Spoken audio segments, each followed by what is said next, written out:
Have you ever felt like you're facing a giant, impossible task? Like you're completely outnumbered and outmatched? Maybe it's a huge project at work, a personal goal that seems miles away, or just the feeling that the whole world is against you. We've all been there, thinking, if only I had more help, more resources, more support. We're often taught that strength is in numbers, that bigger is always better. But what if I told you that one of the most powerful stories ever told teaches the exact opposite? What if the secret to victory isn't about having a massive army, but about having the right few? Today, we're diving into the incredible story of Gideon and his army of 300. It's a tale from the ancient book of Judges, but its message about quality over quantity is more relevant today than ever before. This isn't just an old story. It's a blueprint for how to achieve the impossible when the odds are stacked against you. It's about finding strength, not in the crowd, but in courage, faith, and a select few who are truly committed. So, let's set the scene. The people of Israel were in a terrible spot. For 7 years, they had been oppressed by the Midianites, a powerful and ruthless nation. The Midianites were like a plague of locusts. Every time the Israelites planted their crops, the Midianites and their allies would sweep in, destroying everything. They'd steal their livestock, burn their fields, and leave the people with nothing. The Israelites were forced to hide in caves and mountains, living in constant fear and poverty. They were broken, desperate, and crying out for a hero. And that's when an angel appears to a man named Gideon. Now, Gideon wasn't a king, a general, or a famous warrior. He was just a regular guy from the smallest clan of his tribe, and he considered himself the least in his family. When the angel found him, he was secretly threshing wheat in a winepresser pit in the ground just to hide it from the Midianites. Talk about feeling small and insignificant. The angel greets him with this grand title, "The Lord is with you." Mighty warrior, Gideon's reaction is probably what yours or mine would be. He's like, "Mighty warrior, are you talking to me? If God is with us, why is all this bad stuff happening? Where are all the miracles our ancestors told us about?" He was full of doubt, fear, and a healthy dose of skepticism. He felt abandoned and powerless. But God saw something in Gideon that Gideon couldn't see in himself. Potential. God gives him a mission. Go in the strength you have and save Israel from the Midianites. Gideon, still not convinced, asks for a sign, then another and another. He's hesitant, he's scared, but he eventually accepts the call. So, Gideon starts to rally the troops. He blows a trumpet and sends out messengers, and an army begins to gather. And you know what? People showed up. A lot of them. 32,000 men answered the call to fight. 32,000? That's a pretty respectable army. Finally, it looks like they have a fighting chance. Gideon must have been feeling a little more confident, right? He's got the numbers.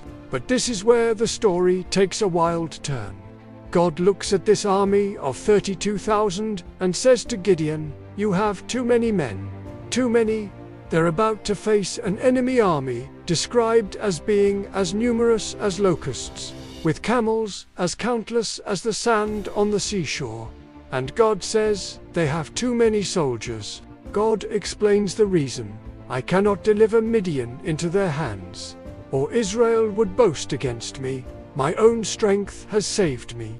God wanted to make it crystal clear that this victory wouldn't be because of military might or superior numbers. It would be a demonstration of his power. The lesson was about faith, not force. So, God gives Gideon the first instruction for downsizing the army. Gideon is told to announce, "Anyone who trembles with fear may turn back and leave."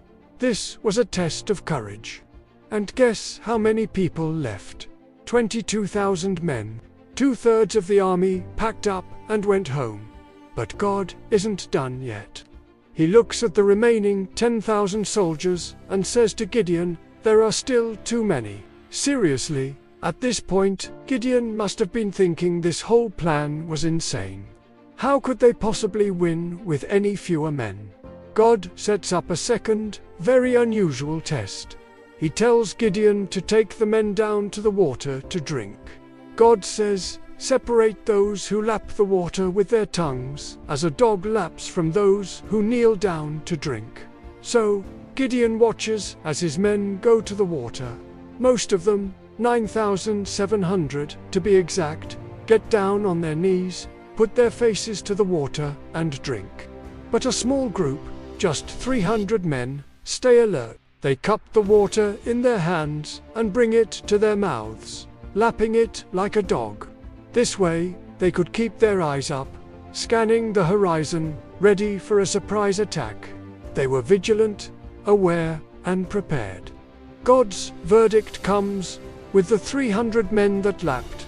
"I will save you and give the Midianites into your hands. Let all the others go home." And just like that, another 9,700 men are dismissed. Gideon is left with just 300 soldiers. That's less than 1% of his original army. This is the core of the story. God didn't want the biggest army. He wanted the right army. He filtered out the fearful and the complacent, leaving only the courageous and the vigilant. It was a masterclass in quality over quantity. Now, think about this in your own life. How often do we chase numbers? More followers, more friends, more contacts, a bigger team? We think that if we just had more, we'd be more successful. But this story challenges that idea. Maybe you don't need 1,000 lukewarm supporters. Maybe you just need a handful of dedicated, passionate, and alert people by your side. In business, it's not about having the biggest team, but the most innovative and committed one. In our personal lives, it's not about having hundreds of acquaintances, but a few true friends who are there for you, who stay alert and have your back. So what happens next? God gives this tiny army of 300 a bizarre battle plan. No swords, no shields, no traditional weapons for the main attack. Instead, each man is given a trumpet, an empty clay jar, and a torch to put inside the jar. Their strategy was psychological warfare. Under the cover of darkness, Gideon divides his 300 men into 3 groups, and they surround the massive Midianite camp. On Gideon's signal, at the same exact moment, they all blow their trumpets, smash their clay jars, and hold up their flaming torches, shouting, "A sword for the Lord and for Gideon."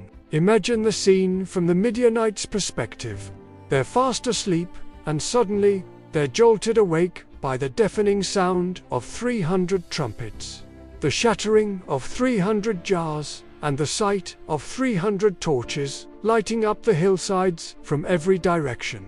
In their panic and confusion, they think they're being attacked by a massive army. They start shouting and running in terror. In the chaos, they turn on each other, and the entire camp descends into self-destruction. Gideon's 300 men just stood there, holding their torches and blowing their trumpets, as their enemy defeated themselves. The victory was total, and it was achieved not by a massive force, but by a small, faithful, and courageous group following a divine strategy. So, what's the modern message for us? First, you don't need a crowd to make an impact. Stop measuring your potential by the number of people who show up. Whether you're starting a business, leading a small group, or trying to make a change in your community, it's the quality and commitment of the people involved that matters most. A small, dedicated team with a shared vision can achieve far more than a large, uninspired crowd. Look at history's greatest movements. They were often started by a tiny minority with an unwavering belief. Second, embrace your own 300. These are the people in your life who are vigilant, loyal, and ready for action. They're not the ones who are just casually scrolling through life. They're the ones who cup the water in their hands, ready for whatever comes next. Invest in these relationships. These are the people who will stand with you when the odds are against you. And finally, the most important lesson is about faith and courage. Gideon started as a doubter, hiding in a wine press. But he chose to trust a plan that made no logical sense. When you feel small, scared, and outnumbered, remember Gideon. The voice of doubt might tell you you're not enough, that you don't have enough. But true strength is often found when we let go of our need for control and our reliance on our own power. It's about having the courage to act even when you're afraid, and the faith to believe that you can succeed even when the numbers say you can't. So the next time you feel overwhelmed by the size of your challenge, don't wish for a bigger army. Instead, look for your 300. Look for the quality, the courage, and the vigilance. And trust that with the right people and the right spirit, you have everything you need to make the impossible possible. Thanks so much for watching today. If this story resonated with you, hit that like button and subscribe for more content that explores timeless wisdom for modern life. And I'd love to hear from you in the comments. When was a time you saw the principle of quality over quantity play out in your own life? Until next time, stay courageous.